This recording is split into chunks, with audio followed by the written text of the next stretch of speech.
Hello, good evening, everyone. And I think it's time we can start the session. And today's topic, as you requested, this is nematodes. All right. The ID is concerned. And I've seen a lot of people's mark list recently who have lost the exams. Sad to see many people are losing in subjects such as ID. I'll tell you, infectious disease and as well as, this neurology and all like mathematics, you know it right, you will definitely get it right. It's not something like biostatistics where you can rest the things on some probability. No, it's not. It's a very straightforward topic. You can definitely get full marks in this if you just prepare smart, if you just study smart. That's all you need to know. Just prepare and study smart. That's it. End of the story. You will 100% get through it. Okay. And also in the group, couple of people has issues with the neurology. If you have issues with the neurology, we will do some subjects here, like some few topics we can do for you, like multiple sclerosis. Somebody asked, yes, it will be done along with the part of PACES teaching. Okay, because it's very important case as per PACES is concerned. PACES is concerned. PACES is concerned. So it will be done along with the PACES class. That's first thing I wanted to tell you. Next thing, this is about nematodes. In this nematodes, we are not going to go through every single topic in the nematode. Only very few topics which are important. Like I'm going to start that. Okay. All right. And about the nematodes, other things I wanted to tell you, some of the topic which I'm going to teach you right now are extremely important. Please go through them. And any other topics, if you want, please let us know, because almost every alternative days we are going to have a free session. I'll try to make it up as much as possible, like even every evening, sometime maybe like 10-15 minutes I can do. Neurology, if you have difficulty, you can join our course, because we cover everything from the anatomy level to the basics, then to core concepts, then every single MCQs in all the question bank, every single MCQs we are working out, and all the past papers. That's how we go about teaching for our candidates. Without wasting much time, I'm going to go into nematode. This is the first case. 3-year-old male Chinese adoptee presents for a routine physical examination shortly after arrival in the UK. His mother states that he sometimes complains that his tummy hurts. Physical findings are notable for height and weight less than the third percentile. Stool is examined for ova and parasites. This is the stool examination film. Can you tell me what is the diagnosis? Everyone, just try. Okay, just give a blind try. See this picture and just tell me what could be the probable diagnosis. In the chat, please type. Okay, please type in the chat box what could be the most probable diagnosis. See this egg, Giardia. Okay, any other diagnosis? Giardia. Okay. All right, all of you remember what topic we are talking about? Are we talking about giardiasis or we are talking nematodes? Some nematode, now you try.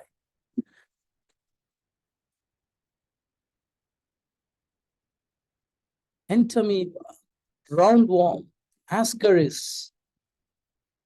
Okay, so many different diagnoses. Okay, all right, giardiasis, when it comes to giardiasis, let me tell you something. They'll present with loose stools, number one. They mimic IBS. How IBS presents? Tummy bloating, foul smelling stool, loose stools, and after loose stools, some relief, again tummy bloating.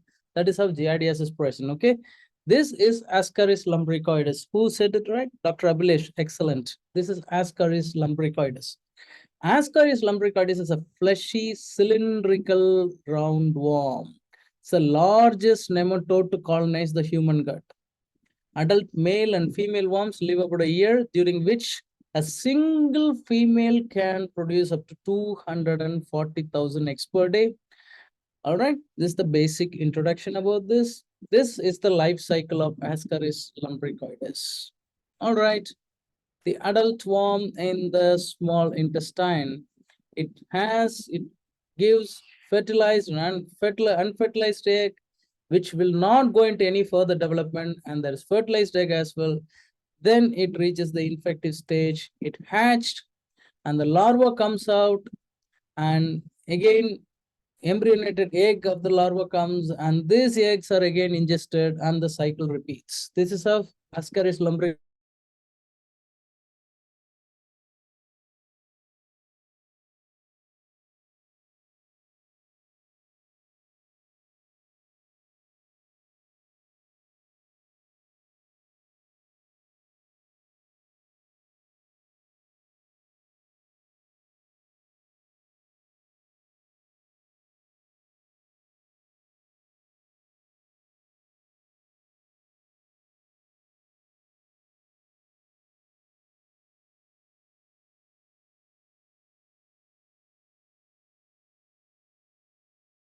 I'm sorry about the disconnection. There is something wrong with the network. So there is a drop. I hope all of you can hear me now. All right. It can lead to protein and as well as vitamin A deficiency. That is why when Ascaris infects the children, there will be growth retardation and stunting will be there. All right. Growth retardation. And urticaria can be there. Angioneurotic edema can be there. It can cause intestinal obstruction, intersusception, volvulus, and intestinal perforation. All these things can occur in case of an Ascaris. So can you tell me what exactly this is? Anybody? Spot diagnosis. We are dealing with nematodes. That is the clue. What you are seeing. Read the chest X-ray. Come on, doctors. This shouldn't take a long time. Just read the chest X-ray. Okay, leave the diagnosis. Read the chest X-ray. What you are seeing in the chest X-ray. Can you tell me that? It's more than enough. Yes, it can be low flush because we are talking about Ascaris. What is in the chest X-ray? More like what rounds? What is the chest X-ray? This X-ray of the patient, what you are seeing. Pathology is in which zone? First trachea is in midline or what? Is there adequate penetration? Is there any rotation is there? Pathology is in which zone? Upper zone, mid zone or lower zone? It's in the upper zone. What are you seeing in the upper zone? This is how quickly we have to answer all this question. Reading the chest X-ray, is it a AP view or a PA view? First thing above all. Okay, this is a Loeffler syndrome. What is a Loeffler syndrome? This is, you will get an asthma-like symptoms. Okay, it may herald airway larval migration through the lungs. During the phase, what happens? Larva passes all the way from the bloodstream to the alveoli, then migrate up to the bronchi and are swallowed. Affected patient typically will have an allergic reaction, typically eosinophilic pneumonitis-like picture. Okay, they may have fever, they may have cough, they may have shortness of breath, hemoptysis over several weeks. There will be also tachypnea, hypoxia, wheezing, rhonchi, rales, and intercostal retractions, and also urticarial skin lesions. So if you are getting a picture like this in MCQ, please always keep Loeffler syndrome as a part of the diagnosis. Okay. Then the investigation. Part 2 students, please remember these are the type of images you will get. You will get a history like this. You have to be very carefully pick up the right diagnosis. Then again, this image for part 2, these are the X. X typically appear as pebbled yellow-brown spears or oval. And the size will be about 60 to 70 micrometers, and unfertilized eggs may be more difficult to identify. Okay, this is a fertilized egg. So this is how the egg appears. It's a pebbled yellow-brown spears, or it is ovoid in appearance. This is a typical Ascaris egg. Please go through multiple images so that it will retain in your mind, especially for part 2 people.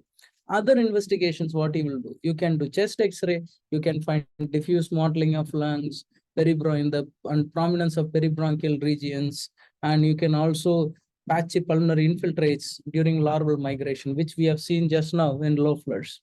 Gastric aspirate you can take, complete blood count, okay, or full blood count, you will find eosinophilia. All right, eosinophilia.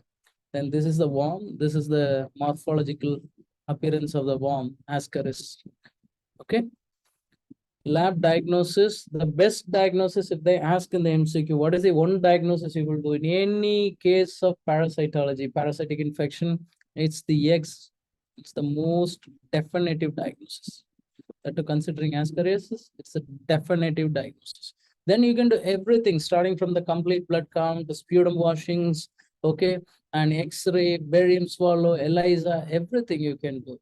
But the definitive investigation is the demonstration of egg in stool examination. All right. Demonstration of egg in the stool examination is the most definitive diagnosis. Management, albendazole, mebendazole, or ivermectin you can give. Second line is parental or levamisole you can give. There is no strict UK guidelines for all this. UK has something called London School of uh, Hygiene and Tropical Medicine, LSHTM we have. Even they are not producing enough guidelines. Since these are all global problems, most of these guidelines are derived from CDC or WHO. Then comes any other individual organization or a committee coming up with the guidelines. Now, next nematode. Can you guess what it is? Anybody? Anybody with good ID background or a parasitology background, microbiology background, just see this image and tell me what is the diagnosis. Just roughly you can tell me, just look into that carefully. You may get some rough idea what this could be. Anyone? No idea?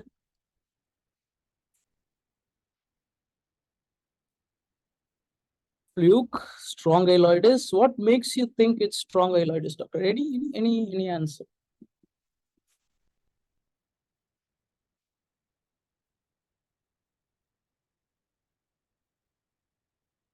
Anything else?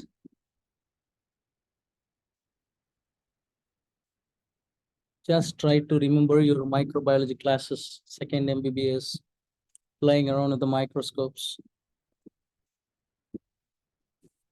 Blind guess. Okay, this is a microfilaria. We are now moving to filariasis. Now the life cycle, okay. Mosquito bite. All right, first mosquito bite, then the larva all the way migrates through the lymphatics. Adult worm in the lymphatic system and lymph nodes. Then female worm releases this microfilaria. This enters the circulation, ingested by the mosquito. Again, it repeats. First stage of larva, second stage, infective stage. Infective larva deposited on the skin. And again, mosquito takes, and again, the cycle repeats. What are the types of filariasis? First is lymphatic filariasis. This is caused by Wuchereria bancrafti, Brugia malayi, and Brugia timari. Then comes subcutaneous filariasis. This can be to lower, onchocerca valvulus, Manzanella streptocerca, and there is serous cavity filariasis. This you need not know. Nobody is going to ask you on that in MRCP. The topic of interest is the lymphatic filariasis. Okay, always there. The most common presentation of lymphatic filariasis are asymptomatic microfilariae and adenolemphangitis. Asymptomatic presentation is the most common presentation. In adenolemphangitis, it is characterized by fever, lymphangitis, lymphadenitis. What is the difference between lymphangitis and lymphadenitis? Angitis, angio, blood vessels supplying to the lymph nodes, lymphatic system are enlarged. Lymphadenitis, lymph nodes are enlarged. Okay, lymphedema. Then lymphangiovarics, typically your scrotal and testicular enlargement and abdomen gets enlarged, and hydrocele can occur. Lymphoragia, the lymph vessels can burst. And then elephantiasis, you know, the full-blown filariasis, it's an elephantiasis. We'll see everything one by one. Can you see her like, this is a filariasis lady. Okay, this lady has filariasis. This is called elephantiasis. This is a chylous urine. Okay, chylous urine. You should know all the causes related to chylous. Chylous always due to any lymph obstruction. Okay, you can get a chylous pleural effusion, chylous ascites, chylous urine, chylous blood sample. You should know the reasons and the etiology behind this. Now, the etiology behind a chylous urine is lymphatic obstruction due to filariasis. Then there is something called occult filariasis. Once they had asked in MRCP1 about occult filariasis, this is also known as Meyers-Covenard syndrome. Myers-Covenant syndrome. What happens in an occult filariasis? There will be massive eosinophilia, huge eosinophilia, and there will be hepatosplenomegaly. Both the liver and the spleen will be enlarged here, and pulmonary symptoms like dry nocturnal cough will be there, and there can be dyspnea and asthmatic wheezing can also be there. Okay, asthmatic wheezing also can be there. There are some, other features like arthritis, glomerulonephritis, thrombophlebitis, tenosynovitis are reported, but the most common symptoms are massive eosinophilia will be there with hepatosplenomegaly and dry cough. Think about occult filariasis. The other name is Myers-Covenant syndrome. Then comes the other topic which has been asked multiple times in MRCP examination, especially part 1 and 2, is tropical pulmonary eosinophilia. This is a manifestation of occult filariasis. This is another manifestation of your occult filariasis, which presents with low-grade fever, loss of weight, and pulmonary symptoms can be seen, such as, this dry cough, dyspnea, asthmatic wheezing, everything will be there.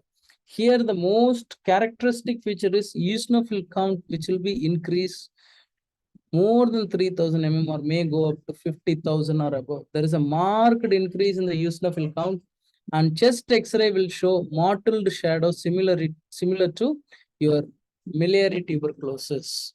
And it is associated with high levels of serum IgE and filarial antibodies. If you get all this finding, think TPE, tropical pulmonary eosinophilia, and serological test will show filarial antigens are usually strongly positive.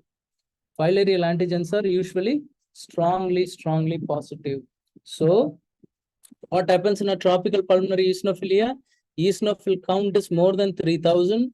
Mottled shadow similar to miliary TB, associated with very high IgE, and filarial antigens are positive. The treatment is going to be nothing other than your diethyl carbamazine. Diethyl carbamazine. The laboratory diagnosis in general are detection of microfilaria by a thick and thin smear with a Giemsa stain. All right. And indirect evidence, you can find eosinophilia or raised IgE levels, and detection of the adult form can be detected from lymph node biopsy or on X-ray. Sometimes it can be shown as a calcified worm. Other antigen antibody tests are there, but microfilaria detection and demonstration of the worm are most evidential and the most appropriate diagnosis for filariasis. So management, typically diethyl carbamazepine is the first choice, and ivermectin can be given. Then you can go for some surgical management in some cases. All right, some surgical management in some cases. Now again, the same filariasis, there are a couple of other subspecies which we need to see. Can you guess this picture and tell me the diagnosis? See this lady and see the swelling, where exactly the swelling is there. Can you tell me what is the diagnosis here? What is the diagnosis here? See the lady, see the swelling, where exactly the swelling is. What is this called? This particular presentation has a peculiar name. Anyone? This presentation has a particular name. I want to know the name. What is the name of the presentation? Just blindly guess. It's not something so tough to pronounce. Have you heard of something called Calabar swellings?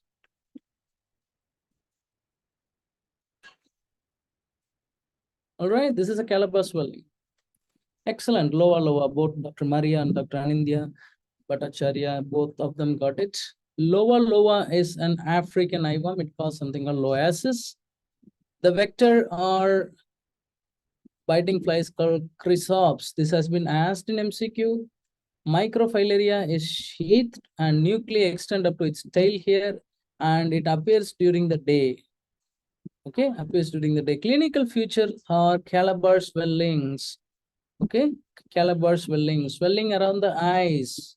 Just remember, these are the clues. You should be able to pick up the clues in infectious disease. You will get it right. Swelling around the eyes, eosinophilia, dry cough. Okay, like this, you have to connect the dots. If you learn to connect the dots, you will get the diagnosis just exactly right in infectious disease. It's not something hard.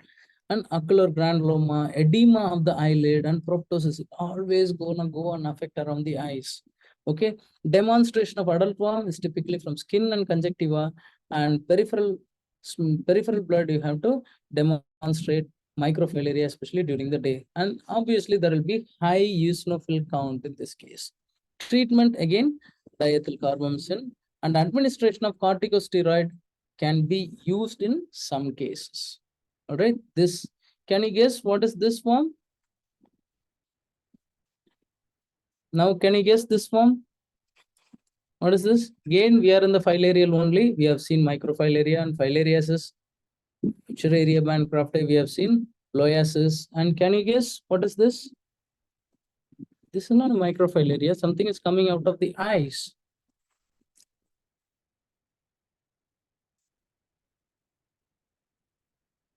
Huh? Any guess? What is this called? Worm comes out of the eyes. Horrible sight. No, tinea, no. Tinea doesn't come out of your eyes.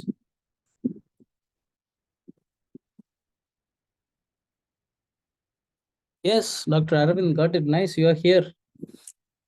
This is Onchocerca volvulus. Okay, produces onchocerciasis or river blindness. Okay, river blindness. The adult worm is white with transverse striations on the cuticle. The posterior end is typically curved and microfilaria is unsheathed. Tail tip is free. So now they won't ask for MRCP, don't worry. They will ask the following. Definitive host, they will ask. It's humans. Intermediate host, they can ask female black flies. Okay, simulium. There is a female black flies. Clinical features, what you will find: subcutaneous nodule formation, that is called onchocercoma. Ocular manifestations, it can be a sclerosing keratitis. Secondary glaucoma can be there. Optic atrophy can be there. Chorioretinitis can be there. The second major cause of blindness in the world. All right. Second major cause. Top causes are your vitamin A deficiency. The second major cause of blindness in the world is onchocerca volvulus. Diagnosis. How do you diagnose? You have to demonstrate the microfilaria from skin snips and aspirated material from subcutaneous nodule. IgG for antibody you can demonstrate, and PCR you can do. Ivermectin again is the drug of choice here. There is no other drug of choice other than your good old ivermectin. Can you guess what is this? Again, another nematode. We have just few more slides, just a short lecture. This is, what is this? First, tell me what section is this? What section of biopsy is this? Part 2 people. Part 2, if not part 1, or any phases candidates have some vast amount of knowledge in microbiology, pathology. Can you tell me what specimen is this? What specimen are you seeing? There is not a lot of specimen will give this appearance. There is only one particular specimen will give this kind of appearance. Can you tell me what specimen is this? If you know the specimen, then you will diagnose without any issues. Just tell me what specimen is this. Is it skin? You are little close, Dr. Maria. Close to skin. Down, what is it?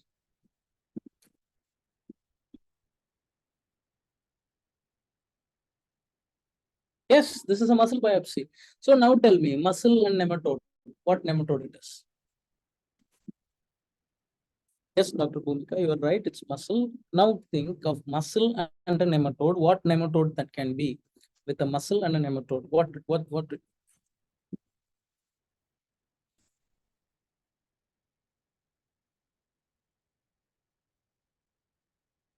Okay, I'll give you a case history. During a trip to France, a 24-year-old woman consumes slabs of raw, uncured ham from a wild boar. Ham is this pig meat, right?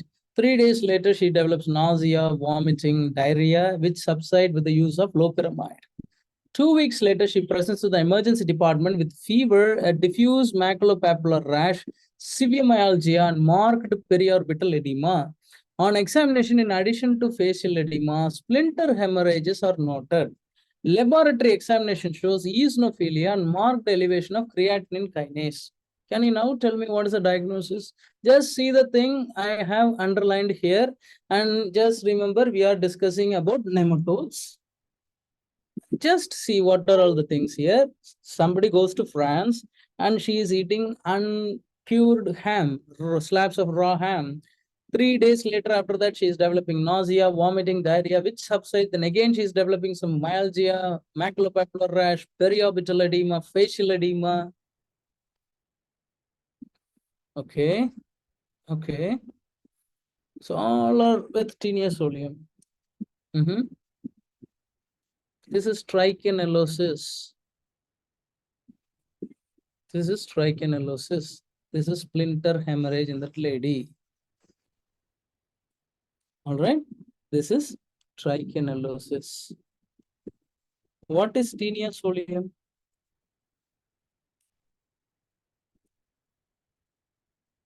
It's a pork tapeworm, right?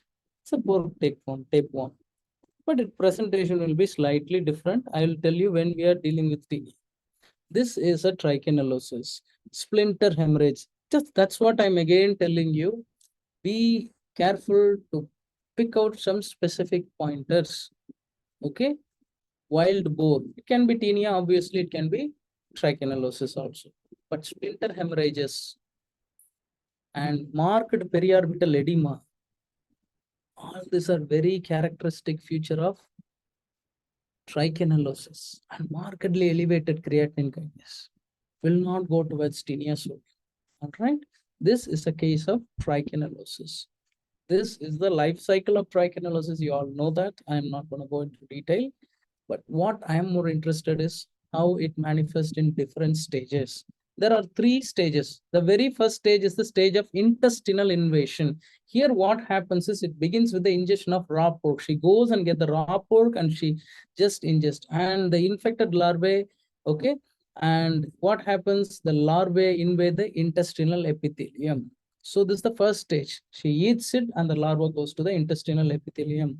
Now, the first features which she will get is malaise, nausea, vomiting, diarrhea, abdominal cramp, 2 to 30 hours after ingestion of the infective food. This is the first stage. If you know this, you will pick the diagnosis, how the infection comes, how it affects, what makes it so peculiar.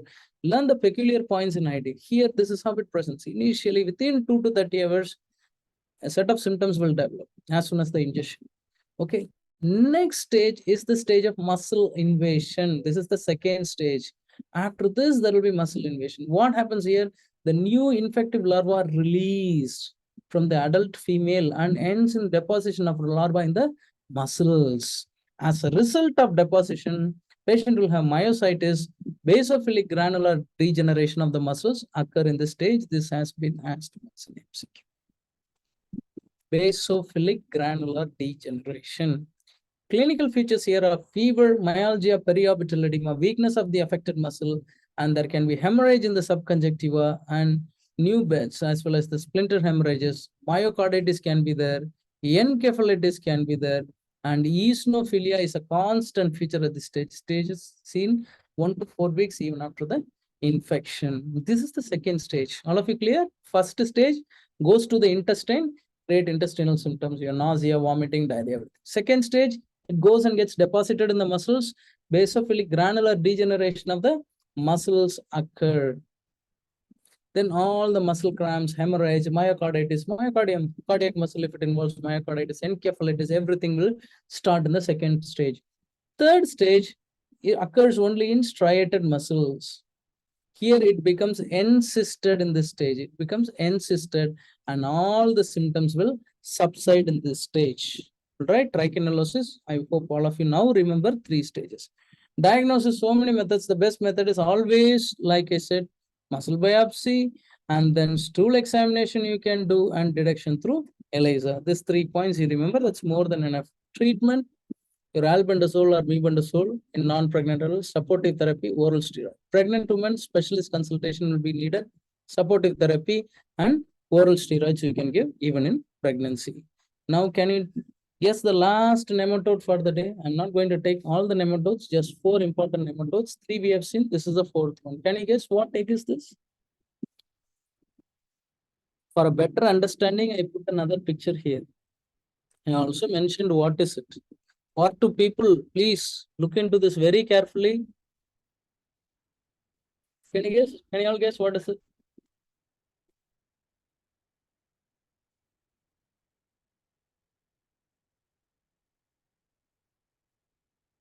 On some guess, some answers. I'll be more than happy to see some answers here. What is this? No answers. No clues. No, some answer. Just guess roughly what this could be. What will present like this? Just a rough guess. You will get an answer.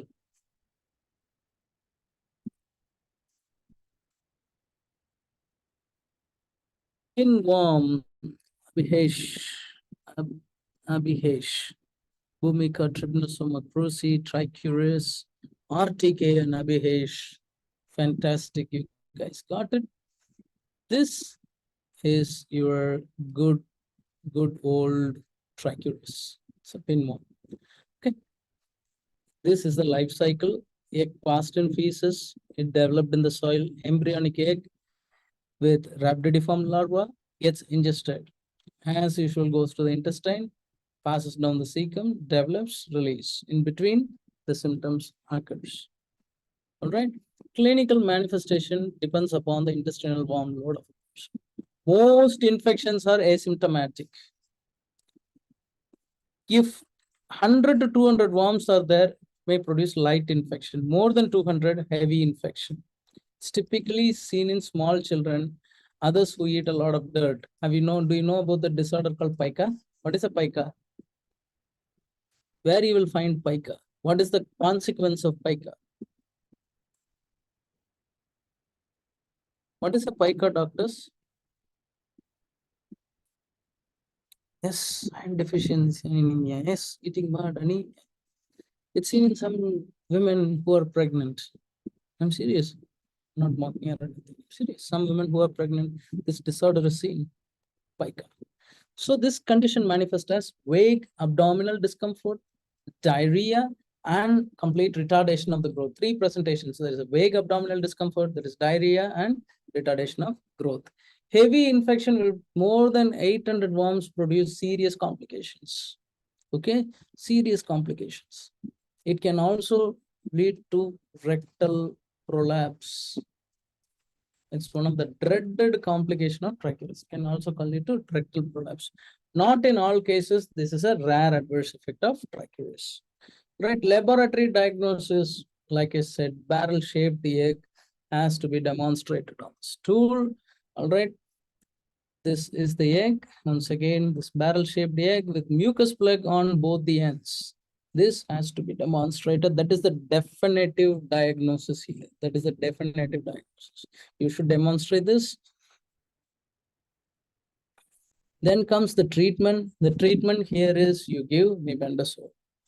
Okay, that's the drug of choice now, mebendazole. Okay, so we have seen trichuris, we have seen trichinellosis, we have seen filarial parasites, most of the common filarial parasites and the presentations and diagnosis. We have also seen your good old Ascaris. These are the four important nematodes which have been frequently asked in your MRCP 1 and 2 examination. All right, with this, I'm ending this short session. And you guys have asked some topics. Multiple sclerosis has been asked. That will be a part of PACES examination. I wanted to start the PACES free session, but I'm caught up with so many things. Like tomorrow, we have our infectious disease lecture starting. Massive discussion from ID MCQs that is there in all the Q banks. We are going to sit and discuss, and that will go for 3-4 days. And then I have some works, and then this free sessions in between. That's the reason I'm literally getting caught up. But I will do a session on multiple sclerosis with a patient, with a real patient. I'll bring into my recording studio here, which we have for some medical students. I'll bring the patient here and I'll teach you so that you will never forget. We have 2 to 3 patients here. One lady is there. I'll ask her. Possible we can mask her face and do it. Okay. And there is a guy also there with multiple sclerosis with some spastic paralysis. If I keep a patient and teach you showing his reports, you will never forget. That's the way we should learn medicine, not just by reading books and just mugging up some stuff. It won't help you. All right. So thank you so much. Sir, can we have a class on inflammatory bowel disease? inflammatory bowel disease, we can have a class. Can't take both. Maybe I can take on Crohn's or I can take on ulcerative colitis. Okay, any one of those things I'll take. Definitely we can have. UC, maybe we can schedule for Monday. Maybe for ulcerative colitis, we can do on Monday, and later some other time we can take Crohn's. All right.